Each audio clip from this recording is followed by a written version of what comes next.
Good evening, all. A very warm welcome to today's discussion on the topic of the startup ecosystem and its challenges. It is an honor to have with us today a highly respected entrepreneur, Ms.Sneha Mishra, the founder of Social 3 and co founder of the Phoenix Guild. Today, we have the opportunity to learn from ma'am's experience and gain insights into the challenges facing the startup ecosystem.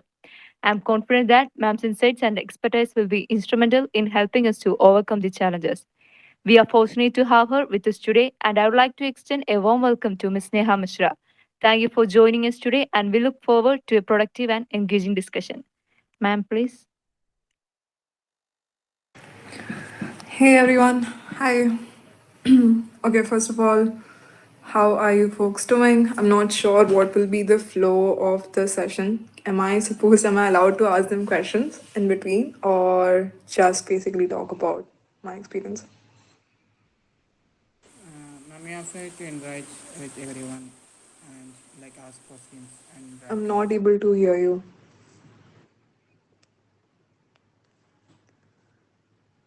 Hello? Ma'am, you are free to like ask questions and interact with each and everyone. We interact with each and I feel like Okay, got it. Okay, so I want this to be like an interactive session. First of all, I want to understand from all the people who have joined in. Are any of you folks thinking of starting out with your own startup? You can raise your hands, you can maybe write in the chat, whatever works. Okay, I can see Theru.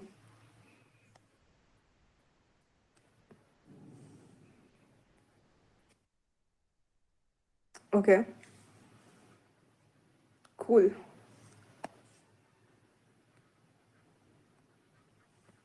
All right. Um, So I want to talk really about starting out something of your own, how that experience has been for me. And I want this to be like, you can just like stop me anywhere, ask me anything, because I want you to gain some practical knowledge out of this and not just like me talking about just things which don't seem actually possible, right? You would hear a lot of founders talking about later stages of how things happen, but not the very base of how you can get started with things and what are the challenges that happen. So, a little bit about me, my background. So, my background is in computer science. I was basically working in Web 2. I was working as a backend developer. And post that, I started learning about Web3. I started working as a teaching assistant at BuildSpace.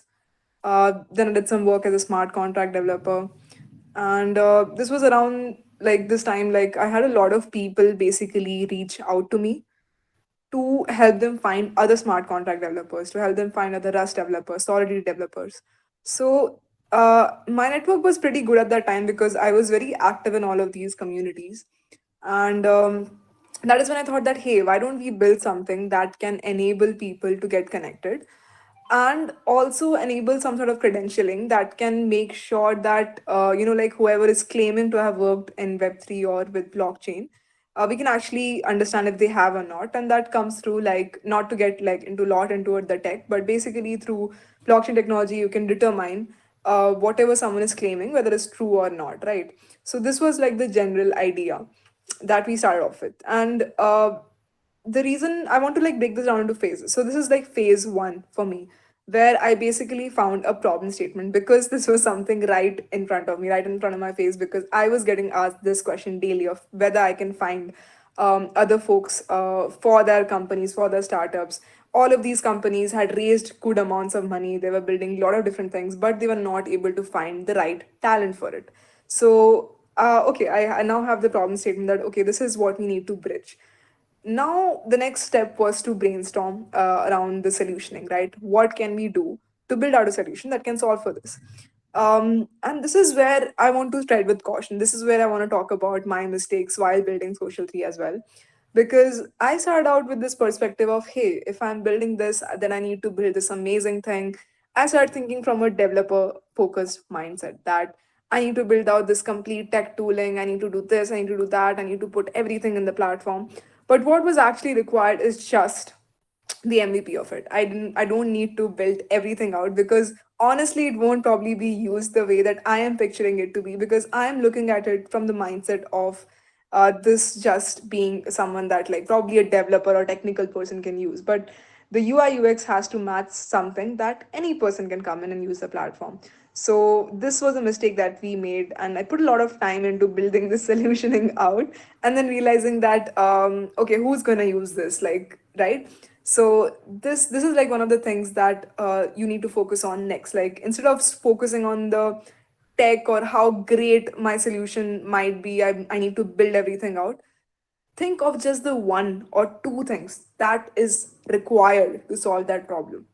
And for us, it would could have just been like the connecting the companies and bringing the people on board. That's it. That's the very base problem statement here, and ensuring that whatever a candidate is claiming is actually true.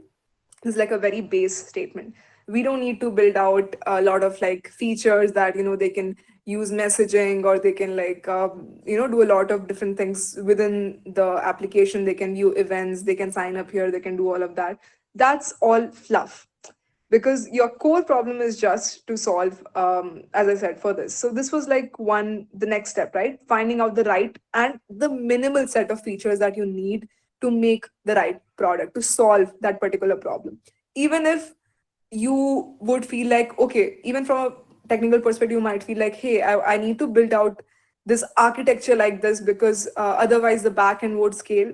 Stop yourself right there, because that's the wrong way to think about it. You don't even have like 100 users right now. Don't think about solving it like through a scalable manner and all of that. It's not important. What is important is solving the base solutioning and checking if your solution has product market fit, that base minimal product that you have built, your MVP, whether it has that market fit or not. This is a thing that you should be focusing on. And yeah, so that's the thing that we started doing next. This is when I started to understand a little bit more. Like, as I said, coming from a technical background, if you are looking to become a founder, you have to forget that. You have to work in a more generalist or more T-shaped sort of a manner, where you have to be the owner of a lot of different things at the same time.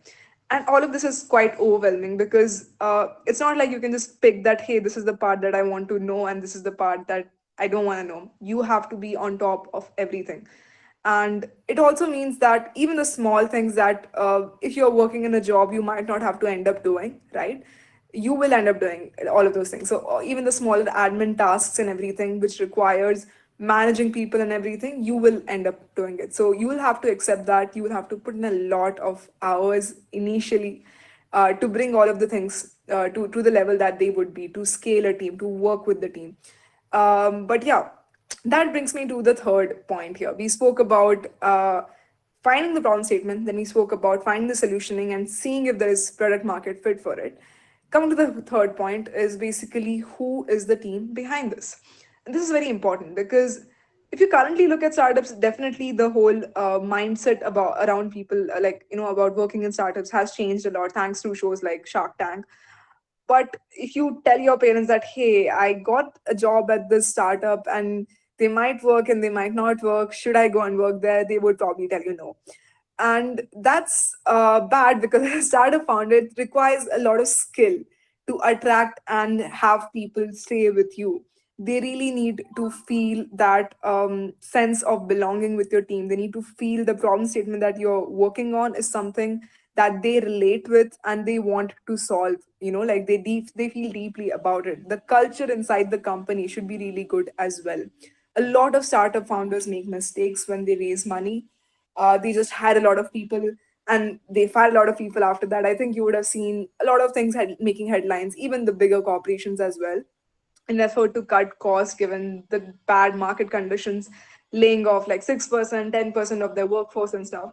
And these things happen because of this lack of, like, understanding that, let's just hire a lot of people and things will get like shipped fast and we are looking towards a trajectory of growth. But the way that you should be looking at it initially is to build a lean team of individuals who can basically complete the roles and responsibilities that you have on board. Like, have one person for this, have one person for this. Hire people with high ownership skills, not people who can just get some baseline work done.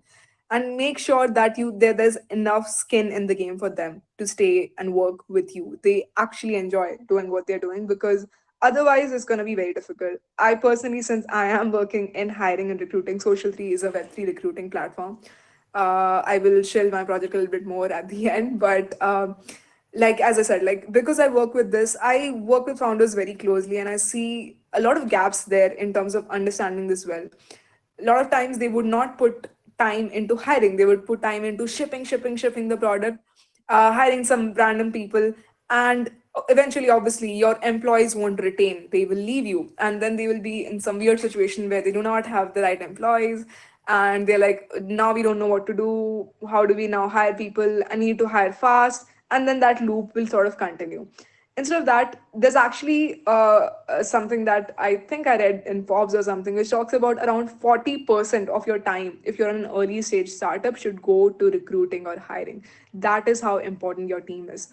And today, if you see, we talk about this term called PMF, product market fit, which I just spoke about, the solutioning and whether it matches or not. If you're talking about very, very early stage startups, today investors look at something known as um, more like the team market fit, basically whether the team is the right people to pull this off or not, because whatever they are building, they can maybe pivot their idea, they can maybe change the idea and move to something else, but if the team is right, then eventually they will ship something that is worth, like, worth the time, worth the energy.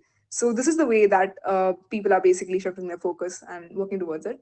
And this is what happened with us as well. I was fortunate with my team. I had the chance to work, I still like have retained the people that I'm working with. So definitely we had start like in the start like some minor shafus there, but that's fine, like that always happens. But the main people that I worked with, we have retained them, and the reason that was possible was because they were aligned with the problem statement well. So this is the area that you should be focusing on next, in terms of what you should be looking at. So now we're talking about MVP. We have got like a team to back us, and what are the next steps that you should look at? From a startup perspective, what are the possible challenges that you might face, and how to go about it? So currently, we are also in the state of like raising funds and all, and this I think would be like probably like the next main thing.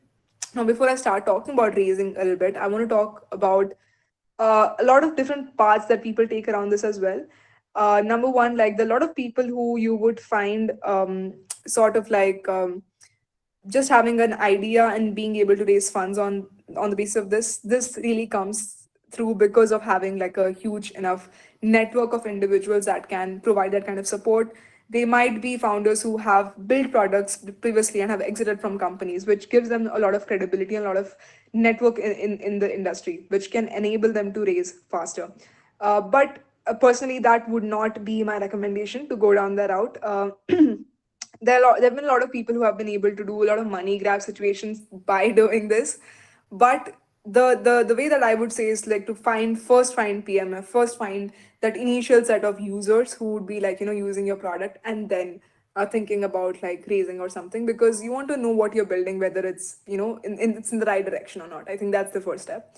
And if you're talking about the second point would probably be along the lines of when we are looking at raising funds, raise what is required. Don't raise like huge amounts of money. Raise what is required to give you a good enough burn rate, like good enough like runway. So basically anywhere between like you can say 16 to 24 months would be like a good runway to have if you're raising funds. Raising excessive funds is not going to help you. In fact, it might actually even hurt you, in the sense that if you are a founder, if you have got the capital, then you probably would not expose yourself to thinking in terms of like, what if, I have this limited capital and I have to put myself and like create some innovative solutions to make the best use of my capital, right? So founders tend to get lazy when they have a lot of money lying around, and it's not like you'll get lazy. You'll also get a lot of like hit back from your investors as well if you do not perform up to the mark. So for those reasons, try to keep it in a figure that basically can allow you for this, but raise what is required. Don't raise like Herculean amounts of money just because. I think this is the narrative that we see on the internet and everything, but I don't think it's the right narrative that founders should be like, going towards. So yeah, this is basically how I would talk to you about like fundraising. Fundraising, I feel like it's a whole topic of itself by itself. And when you are raising funds, then make sure that you have either have other people to focus on your product to make sure that it's getting built, because fundraising is a full-time job basically. Your entire day would be like filled with meetings and stuff, so you would not have enough time to focus on your product, and that would kind of just like create this whole period where there might not be much iterations over your product if your mind is focused over there. And you will receive a lot of rejection, you will receive a lot of like um, sorry about that. Yeah, so you will receive a lot of rejection, you will receive a lot of like negative emotions during this period, because the way that you would be looking at your product might be that people won't. But I would just like advise you to understand that it's really about the users. Don't care about investors. They really would go about like what other people would say, and if other people are investing money and all of that, and they can most certainly be wrong. So don't focus towards that. Your focus should always be on customer satisfaction. Your focus should always be who are the people who are using this product, what do they have to tell about the product. And that brings me to this point about like feedback and reiterating your product based on feedback. So when we are building social 3, so we built out like one version of it, and then we received a lot of like like there were a lot of people who were like my friends, and they were like, hey, you're building this, it's so cool, I'm very supportive and all of that. But you know what, who helped me the most? It was the people who just like roasted my product like anything. That helped me the most. And that's the kind of people you want. Honestly, like you don't want people who will be saying good things about your product. You want people who won't be afraid to tell you that, you know what, this is what you're doing wrong. You can improve this, you can do this. This is what your competitor is doing better. Anything, right? And one of the ways that you can actually do is to just like get on user interviews, like get on one-on-one interviews with the users, just talk to them like, this is my product, like don't even tell them anything, just give them like, this is my platform, how are you going to use it? Just see them, watch them use your product, and you will understand what are the bottlenecks that have been created in terms of the UI, UX, or anything that a particular person will have issues while using a particular product. So yeah, these are a couple of different things that we have experimented around with. um, I think community. I think this, because we are talking about customers a little bit, let's talk a little bit around community. Community is key. Like today, you see a lot of these products who maybe choose a problem statement that, first of all, does not require to be solved, or maybe choose the right problem statement, but they build out something and then they're like, okay, no one is using this. Why? Because they did not build a community before. That's the reason why, right? So before you start building out things, start creating a community, right? This is the Web3 way, at least. Yeah, I mean, in traditional Web2 companies, you might not see this happening, but in the current ecosystem, if you see any new product that's coming out, you'll see a lot of like Twitter, a Telegram, all of these channels, and all of these like shilling and getting members in early, getting them to know more about your product, even when there is no product. The reason is that when your product will be out there, you'll already have like some 100 loyal people who are like following you, and this is very important. You do not need to have like a billion or a million people who are like doing something with your product. I mean, that would be like very good if that happens, like very high skill, very large scale stuff, right? But what can really help you is that like first 100 or first 1,000 loyal consumers, and that really helped us in the beginning. We had like, because of the network that we had a lot of people who were quite known in the space share about using our product. We had a lot of people who would randomly just tweet about us, like we did not ask them to, they would just do that because they saw it, they found out about it, and they like what we are doing.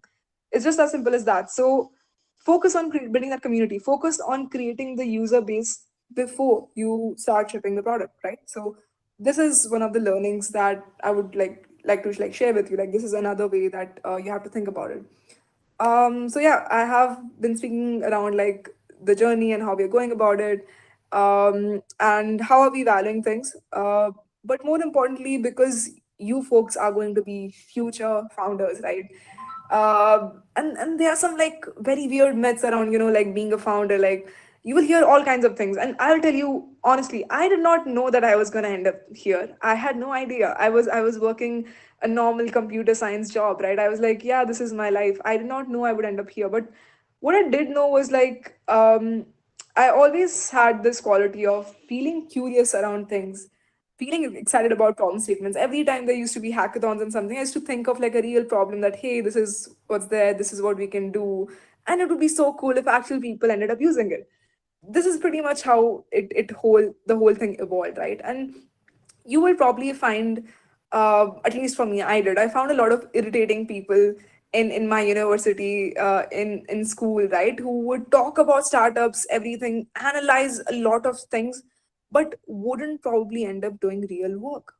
And this is the honest to god reality. Like, they will be talking about startups, they'll be talking about all of this, how Elon Musk story, Jeff Bezos story, but don't be the person who is reading anyone else's story. Go and create your own story. Like, honestly, this is what I have to say.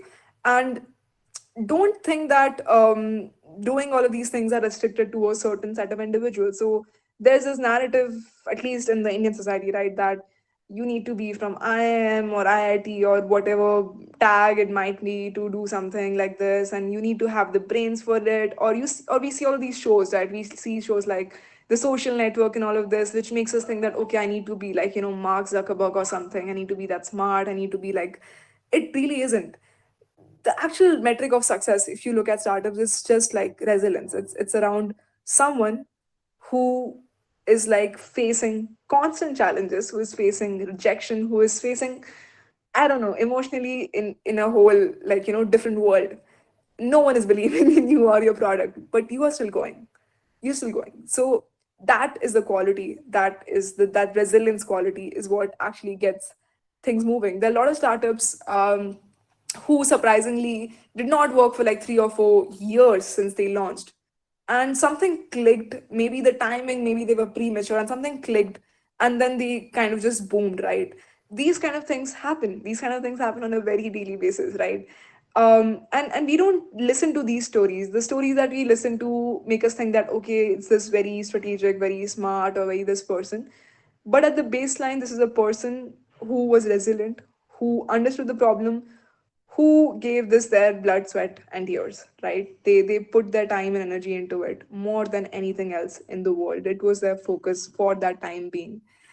And it's not about confidence also. A lot of people think that, okay, I just have to be confident and pitch and talk to people and get things. But confident people, when they are faced with that rejection or faced with like not getting the idea validated or something like that, they would just, any like, small minor roadblocks, their confidence would go away.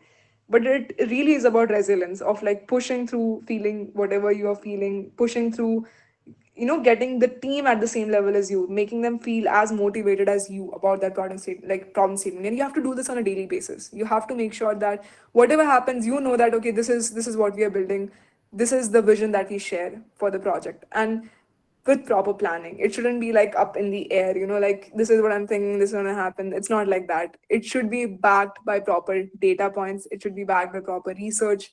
And you should also always keep an eye on your metrics, because that never lies. Once you are through with all of these different stages that I spoke about, after building your MVP, you're talking to your customers, but what you're also looking at is your analytics. You're looking at daily active users, you're looking at the people who sign up, who are the kind of people who sign up, who is the audience who is basically accessing your product, why, what is the requirement, why, how are they using your product.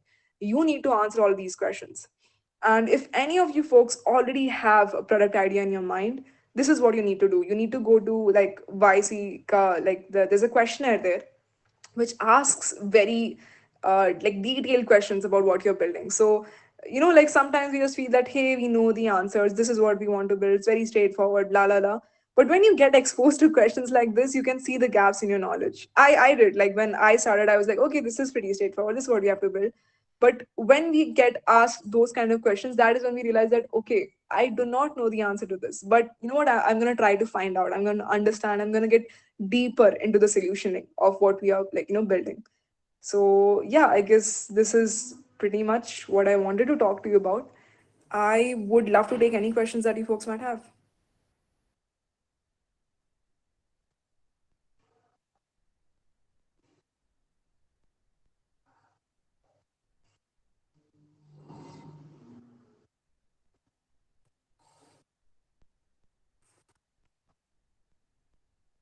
Any questions?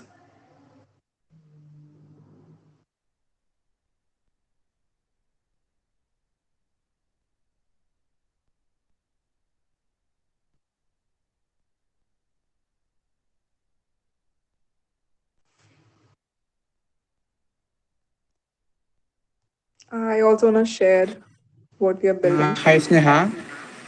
Hello. Like I have a question. Like, what were the like most difficulties which you faced while building your startup, and how did you overcome it? Like, and what are the like advice which you could provide to each and everyone to follow, like to build a successful startup, and also like give some insight to like what is three and how blockchains and all are working and all. Right. Okay. So to answer your question, some of the challenges, biggest challenges I think that I have faced would be finding the product market fit, like reiterating the product completely after building it from a technical perspective completely, understanding that what I have built is not going to be usable. It needs to be like changed, it needs to be modified. That is definitely one of the bigger ones. And second thing that I'm currently facing is like in terms of fundraising, because I'm a first time founder. um, it requires a lot of network and connections to kind of make it in the beginning, and you need someone to basically have faith in you, right? So these are a couple of challenges, and also there are some deeper challenges to it as well. I don't want to get into all of that because I think it would kind of change the narrative of our conversation. But yeah, in terms of being like a solo female founder, it is difficult to raise funds because like less than 2% of like funds get committed to female founders. So these are a couple of challenges that you might face because just because of how the things work right now.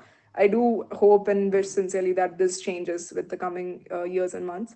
But yeah, these I think would be the couple of bigger challenges. I personally did not have a lot of difficulty in terms of growing out the community or growing out the team, or working with people. But yeah, I think these are like the bigger challenges. The planning and the finances side of it would definitely be initially difficult for people. Frankly and thankfully to Web3 and blockchain, now coming to the second half of what we were talking about, a lot of these things get supported through grants, so you don't have to like completely bootstrap it. So for us also, it was like bootstrapped through me and through different grants that we received. And it enables you to basically think of an idea and have enough to validate that, not obviously to run operations on a daily basis, but at least to understand, okay, whether this is worth building or not. If I'm talking about the Web3 ecosystem, wouldn't get much into how blockchains work because I think that would be like a completely different topic to address. But in terms of like how does the Web3 ecosystem work? So I feel like there are a lot of opportunities currently in the Web3 ecosystem for building out startups because we are at the very nascent stages of it, where we are constantly looking for like teams, like good teams to ship products. There are a lot of accelerator programs, a lot of support in terms of like grants, a lot of people who are kind of advisors, and like the like in general also the F3 community is pretty good. Like if you ask for help, you'll receive a lot of help, and there's not a lot of like not a lot of competitive spirit in the sense that it is like a more of a positive sum game where everyone feels like, okay, if you know, if you grow, then we also grow with you, and then it leads to like more adoption across the masses. That is I think the main problem here, like getting more people into Web3. So it's a positive sum game. So I would say like the Web3 startup ecosystem is definitely going to be better than the cutthroat traditional Web2 startup ecosystem. And in terms of like the like blockchain and all, it's basically just like a database, you can say, that cannot be like changed, and because of its nature it can be used for a lot of different use cases, where I just spoke about like the candidate's credibility, right? So when we are recording a transaction, then we can ensure that, like, basically whatever you're claiming, you can't go ahead and change it, and based on this you can be awarded certain degrees or something based on what your on-chain data, your on-chain activities, what are the things that you have done. Through this we can evaluate and understand what kind of a user or what kind of a candidate you might be to a company. So this is the use case that we are building on. A lot of people are building on use cases like supply chain management, to basically ensure that when we're talking about goods, like they're not like counterfeiting in terms of goods, right? Like what you get at, let's say, point A till it moves up to point E or something, it's the same thing. So that means like recording like transactions at each point A, B, C, D, E for that particular good. So this is another popular use case for which you can see operations like a lot of applications being built. And other than that, normal consumer applications, normal right now a lot of DeFi, right, decentralized finance applications being built, where we are coming with the perspective of like democratizing like finance. Like like today, if you want a loan, then you need to like put in or submit a lot of documentation, right? Like this. You need to show your income. You need to show some collateral. You need to do a lot of different things there, and it kind of restricts access to loans like for most people, right? So we have a lot of solutioning built around it that can enable anyone who has some collateral to basically match and like take a loan based off of it, and enable like people to more or less, the crux of it being that a lot of this thing, we don't need the requirement of government, right? And all of these things where we will be getting taxed at multiple places for whatever we are doing, right? um, I mean, that is the crux of it. Like, you do not have to like have a third party or an intermediary every time you want to make a transaction between two people. So this is like one of the basis of like why we are looking at decentralized finance, kind of moving that whole process away from going through these institutions and basically having like some flat cut at every step. So yeah, this is again another main use case that we are looking at, like in the blockchain industry. But yeah, like this is basically the base of all the things.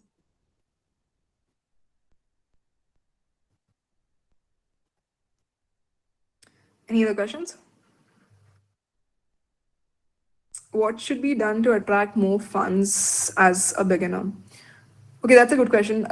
Here is what I would say would work. Number one, have a good team. In case all of you are like from the same age group or like from the same experience, in that case, what I would suggest is that try to bring on good advisors to your team, people who may be taking some like percentage of equity who can advise you, but their name should have credibility in the industry. So their names would be able to attract funds to basically support you, because they are looking at, okay, if they are the advisors for the startup, then they must be doing something good, right? So this is the way that people would look at it. Another way that I would like to put it is basically the solutioning that you make. Obviously there are a lot of VC firms that operate on who else is investing in you, but there are a lot of VC firms who also operate on like understanding at depth your solutioning and whether it's unique and whether it would be relevant or not, whether there's a good enough market size for it. So yeah, build something that can have a lot of users, right? That has enabled like a lot of like a huge market size there, right? So there is worth like your idea should be VC investable. Basically, meaning that if today you'd want to open something like a pan shop or something, right? You probably wouldn't get VC money for it because it's not like it's gonna go 100x or 1000x, right? But you would get VC money for an idea that can. So think along those lines. Don't try to build out something that might not have that return on their investment. That won't be a VC investable business for them. And while we are at it, one main way that you can, like, even if none of these things work, the thing that will work is and this will always work, is basically having traction on your product, actually having revenue. If you actually have traction, if you actually have revenue, then they simply can't ignore you. You are making money, you have people who are using your product, so they can't ignore you. So this is the way they will be kind of forced to fund you in a way. So yeah, these are a couple of different ways. Before going for fundraising, I would advise to like very extensively research and understand, um, create a whole plan around it. Like you'll have to create like a proper 3 month or something schedule. Like this is what I'm planning to do. This is how I'm planning to do it. This is all the firms I'm gonna hit up. These are all the advisors who are interested in our domain. These are all the funds who are interested. These are all the funds who are doing pre-seed. These are the ones who are doing Series A. La la la. You need to have all of this information, and then you have to start reaching out. Another thing that helps is warm connects always. If you cold email people, especially VCs, you might not receive a response. But if you have someone who can basically introduce you to them, that is the way to go. So make enough connections, go to conferences, go to events, talk to a lot of people, because you don't know who might know whom basically. So yeah, that's the way to go.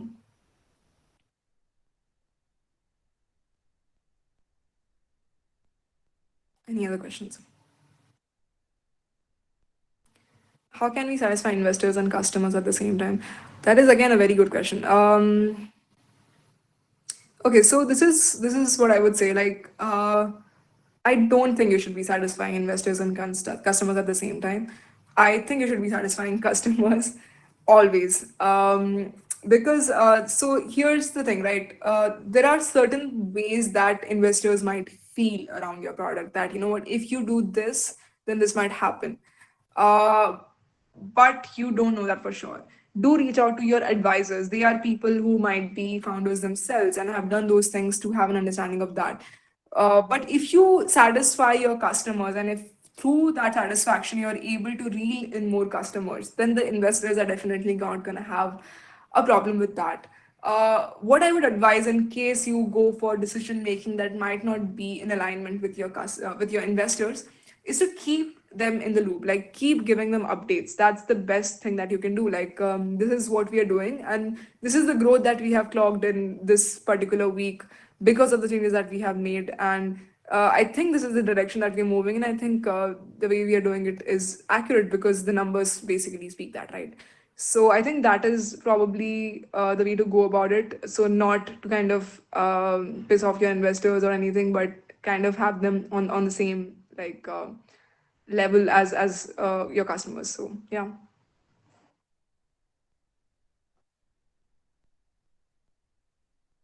Any other questions? I have dropped basically the link to our application.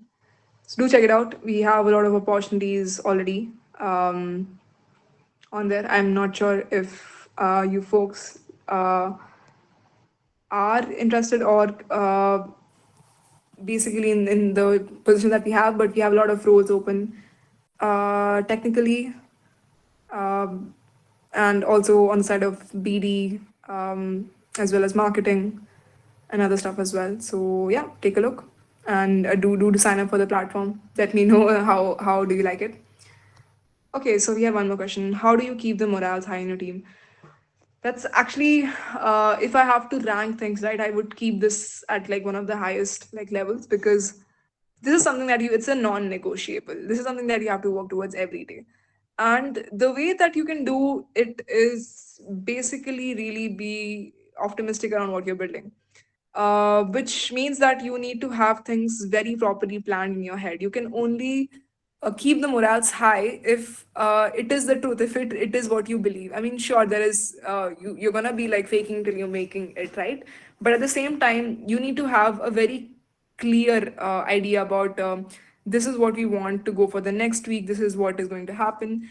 And then when you're talking about keeping the morals high in your team, right, talk to your employees, talk to them on a one-on-one basis, try to understand what their strengths are, try to understand what is the kind of work that excites them. Because when you have those insights, when you speak to them on a personal level, you know how you can keep their morale high. For example, you might have a colleague working with you who really just enjoys working on new problems or taking up new technologies and like working on that stack, right? This is what is the motivation behind him doing something good, right? So make sure that he's engaged, make sure that he knows that, you know what, next week we're going to be starting off with this new technology, we're going to be integrating this la la la. That I think is one of the ways that you can go about it. If there is someone else in your team who is like more towards maybe retreats as a company, right? Like getting together in one place. So you tell them that hey, we are planning to do this, this, this. There is someone in your team who just wants to be heard, who just wants to share about their day or something. Talk to them about, like, actually try to go beyond this is just a company. I mean, sure, your company is your family is a very cliche phrase, but as a startup, especially as an early stage startup, you should have a pretty good idea of what your whole team is up to, like in their personal and their professional, everything. Not like if they don't want to share about it, but you should have that idea, and you should actually be connected with them, because they are probably the people who you will be engaging with the most in the next 1 or 2 years while building your startup. So be aware of what are the things that they like, what are the things that can enable you to uplift their spirits. And while we are at it, there would be times when things will happen, right? Some negative thing will happen, and you will feel bad around it, and your team will obviously feel bad around it. And that is a time when all of you just need to come out and communicate, right? That's the team when you have that's the time you have a meeting, um, and you just talk it out. You understand that this is what we did wrong. This is what we can do better. This is the conclusion that you take from it. Like, this is what we can do better. That's it. Nothing like, hey, we really did this bad thing and we have ruined everything and now it's all gone. No. What we focus on is what next. Always. Always we focus on what's next. Okay, so we have one more question. Let me take a look. How do you like to see the community in the next 10 or 15 years? Okay. This is like a pretty big timeline. I'm not sure what do you mean by community in the sense, but if you are just looking, if you're just talking about the startup ecosystem in general, I feel like a lot of positive things have happened, honestly. Like since where we were at, like maybe 5 years ago, where people were like, let's just do UPSC or let's just do IIT or IIM or something. There's been a fundamental shift in the way people are viewing things. Now they are more inclined towards startup and all of these things, all of this, like, culture that has sort of started, like, but at the same time, I would really love if I feel like everyone should basically have one chance or one go at building out their whole the village system, building out a solution problem statement, right? Like that should be something that I feel should be like a non-negotiable while you're in university or something. Like just take some time off and work on that. Forget everything else. Do not have so much pressure on your back for performing in exams and whatever, uh, which is what we are like going through right now. I would love if I can see a little bit of change there, which I personally think we would, because if you even look at the startup stats for India, I think we are doing pretty good. And uh, if you even look at all of these VCs, like VC firms based outside of India, they are betting a lot on Indian founders because they know that we would work for it. We would work for it like anything. That's just the nature of how we are, right, as people. So for those reasons, I'm very excited to see all of these changes. I believe there needs to be more storytelling around this, just like today you and I are having a conversation. Maybe we should have a conversation with your moms. Maybe they should also understand, like, okay, these are the things that are going on. There should be more involvement of, I mean, obviously you folks would be the next generation for that, right? So that people who would be like, kids at that time would have that kind of support system where they would have seen their parents, like, having experimented around with things, and then, like, came to some sort of a conclusion, rather than it just being a very very set path of being an engineer or doctor or whatever. So yeah, I think that is what I would like to see. I would also like to see a lot of more investing in general. Like if you have money, right, like invest in your friends, invest in your family members who are starting something. Like instead of telling them that, you don't know what you're doing or whatever, or bringing them down. This can actually trigger this next generation of founders, who you would have actually equity in, who would be working super hard for your money. So yeah, maybe I want to see like a rise in terms of angel investors, people who are taking a bet on other founders. And in general, around the startup ecosystem, would love to have more and more users try out different products, kind of break free of the current monopolies that we have in terms of certain products that has just kind of been set because of internal things that are happening, right? But it would be interesting to see people come in and break traditional methods or ways of doing things and just like come up with interesting and innovative solutions. So yeah, that's pretty much it. Any other questions?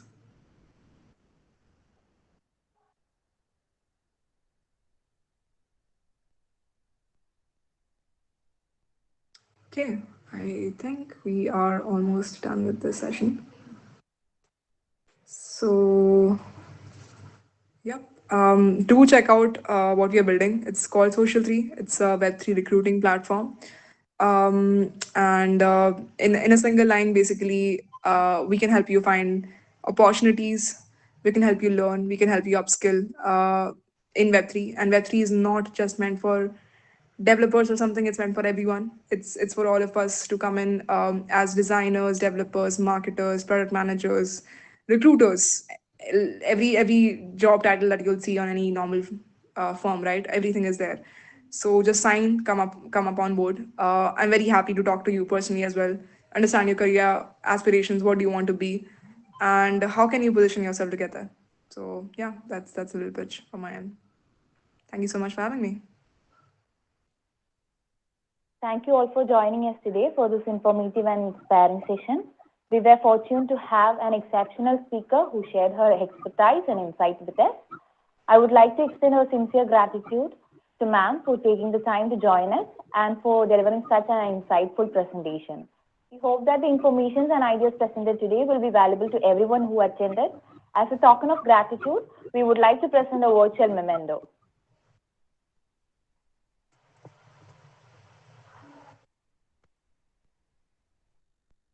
Thank you. Thank you for having me. Happy building, everyone. Hope to see you come up with your own startups very soon. Thank you. Bye. Once again, thank you, ma'am, for your dedication and willingness to share your knowledge with us. Thank you, everyone. You may leave the meet now.